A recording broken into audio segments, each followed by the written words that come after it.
माधवपुरी आप पधारे हैं। माधवपुर में माधव कुंड के ऊपर था आप विराजे। वह दामोदर दास जी से आप आज्ञा किए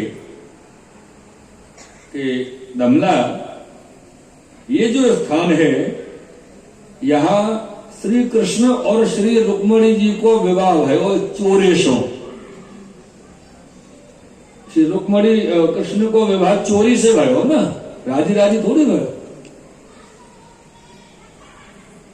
ऐसे आप आज्ञा की। यह स्थान को नाम है माधवपुर। लेकिन भगवान को जब विवाह भयो तब यह स्थान को नाम कहा कुंदनपुर। कुंदनपुर वहां समय नाम है। और यहां पे ये जो कुंड है कदम्ब कुंड, यहां में श्री कृष्ण रुक्मिणी जी गठजोड़े स्नान किए हैं और पीछे सब ऋषि मंडल हो यहां स्नान किए हैं। वहां पर श्री माधव राय जी ठाकुर जी विराजे।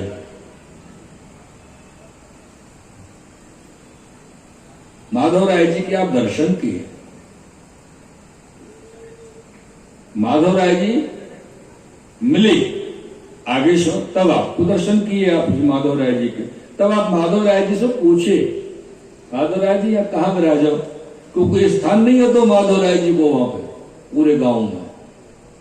तब माधव राय जी ने महाप्रभु जी से कही कि यहां एक ब्राह्मण है, वहां के घर में रहूं। सो वो ब्राह्मण रोज सुबह जग के नहाए धोए के स्नान करके मेरे ऊपर एक लोटा जल को डाल दे। बस यही क्रम है, वहां को जैसे आगे कच्छू ना कर, कोई सेवा क्रम ना है। एक लोटा जल डाल जाए सुबह सुबह। आप बाबू समझाओ, बाबू शरण लो। तब महाप्रभु जी दूसरे दिन वह गांव में पधारे भीतर और जाके वह माधव राय जी के दर्शन जा घर में बिरादरी दर्शन किए। इतने में वो ब्राह्मण भी आ गए और वास्तव आप श्री आज्ञा की जो माधव राय जी को अच्छी तरह पधराओ। तो वह ब्राह्मण ने कही, महाराज मुझको तो कोई ज्ञान है नहीं, जैसे आप आज्ञा करो वैसे करूं। तब आप एक छोटो से जगह स्थापन किए, जगह बनवाई श्री महाप्रभु जी ने आचार्य चरण में, और कहा माधव राय जी को स्थापित। माधव राय जी विराजे हैं। तब माधव राय जी के आप श्री महाप्रभु जी अपने श्री हस्त से सेवा श्रृंगार कियो और पाग धराए, धोती ऊपर ना धराए। और वह ब्राह्मण सो कही कि जैसे हम किए वैसे ही रोज कियो कर, और जो तेरे पास में कछु आ जाए वह कुशुद्ध करके भोग लगाए होकर, और पीछे तू वही पाली होकर। पूरी ऐसे समझा कि आए श्री महाप्रभु जी मानो को छोटे बालक को समझा रहे हो, वो बेचारा कछु जानते ही नहीं है। और एक बात और,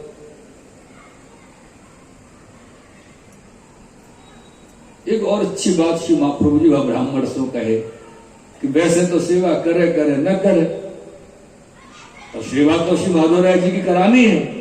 तासे कहे कि माधव राय जी की सेवा तू करेगो, ऐसो करेगो तो माधव राय जी के पीछे तेरो घर चलतो रहेगो। ऐसे श्री महाप्रभु जी वास्ते कहे। ठाकुर जी को वल्लभ कुल में विराजने को सबसे बड़ो एक अलग अलग, यो तो हजारों कारण है, एक कारण हो तो अपन कह सके, पर एक दूसरा भी एक कारण है। आप श्री के माते श्री ठाकुर जी लालू राय जी विराजे, तो आप श्री सेवा नहीं पूछ सके अपने ठाकुर जी की? वो पूछ सके, क्यों नहीं पूछ सके? सब वल्लभ को पूछ सके। फिर आप श्री इतने सेवक रखें, क्यों रखे? भीतरिया, जलघरिया, बाल भोगिया और अनेक प्रकार के सेवक। अभी सेवक रखने को कारण ये नहीं है कि आप श्री सेवा नहीं पूछ सके ठाकुर जी की। सेवक रखने को कारण ये है कि आप श्री को एक नाम है ना, वो ब्राह्मण प्रतिपाल, तो पालन कैसे करें? या मार्ग सो ब्राह्मण को पालन करना। अनेक ब्राह्मणों को बुला के ठाकुर जी की सेवा देनी और ठाकुर जी की सेवा के माध्यम से ब्राह्मण को घर को पालन करना। कोई को घर की सेवा दे दी तो को अंशकड़ी की दे दी, काऊ को दूध घर की दे दी, काऊ को कछु सेवा दी। तुम यहाँ सेवा ठाकुर जी को पहुंचो, तुम्हारे ठाकुर जी के पीछे सब चलते रहेगा। ये माध्यम एक बनाया, आप स्वयं कर सके, कौन नहीं कर सकते। आप अपने घर में अपने ठाकुर जी की कर सको तो जिनने ठाकुर जी आप क्या पहुंचाया वो क्यों नहीं कर सके, वो भी कर सके। फिर भी उनको मानना ये है कि अपन यार रीति से अनेक ब्राह्मणों को घर अपन सुख से आगे बढ़ा सके, चला सके। कई लोगों को स्वभाव हो कि आप उनको 2, 4, 5 हजार रुपया, 10,000, 20,000 की सहयोग करो तो वो नहीं लगे, स्वाभिमान आ रहे आवे, हमसे काम करा लो, पैसा दे दो। ये बात को भी ख्याल में रख के कि कोई को ऐसा मन में विचार आवे ही नहीं और अपन को सहयोग करना ही है, तो कोई सबसे बड़ी बात है। अगर आप कोई को सहयोग कर रहे हो 10, 5 हजार, 50 हजार, लाख, 2 लाख, 10 लाख को, तो बुरी बात नहीं है।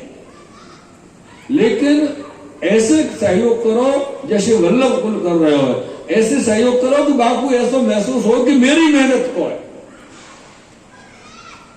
और आपने सहयोग भी कर दिया, तो आपको भी मान सम्मान बनो रहे और आपके हृदय को भी आनंद भयो। अगर आप सीधे सीधे बापू दे दोगे और सीधे सीधे वो ले लेगो सामने वाला व्यक्ति, तो वहां को सम्मान चलो जाएगा और आपको अभिमान बढ़ जाएगा। देवे बारे में अभिमान जरूर आओ, मैंने इतना किया होगा के लिए, लेकिन नहीं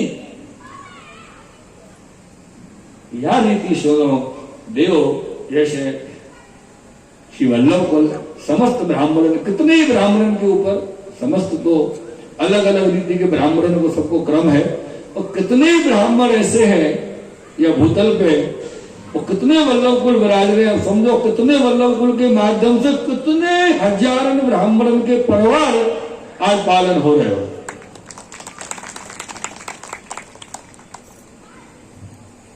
तो ये विशेष ख्याल रखवे की अपन को बात है। तब वह ब्राह्मण से आप कहे कि ठाकुर जी पीछे तेरो क्रम चलतो रहेगो, आने की जो आज्ञा महाराज। तो आप श्री माधव राय जी को पधराए और धोती उपरना धराए, आपको श्रृंगार धराए, और तदोपरांत में आप वहां पे श्री भागवत जी को पारायण किए, सप्ताह किए हैं, कदम कुंड के स्नान करके आप पधारे हैं। काशी ठाकुर जी माधव राय जी नित्य कथा सुनने को पधारते और कथा के उपरांत में खूब आनंद, और आप श्री को महात्मा देख के अनेक जीव वहां आपकी शरण आए हैं। जब अनेक जीव आपकी शरण भय और खूब आनंद की वृष्टि हुई, ये अलौकिक चरित्र आपने अपने माधवपुर की बैठक में श्री महाप्रभु जी प्रकट किए हैं। तो माधवपुर की बैठक में चल के आप और हम सब मिलके एक साथ श्री महाप्रभु के सन्मुख में दंडवत प्रणाम वंदन कर लेंगे। श्री वल्लभाधीश की जय हो।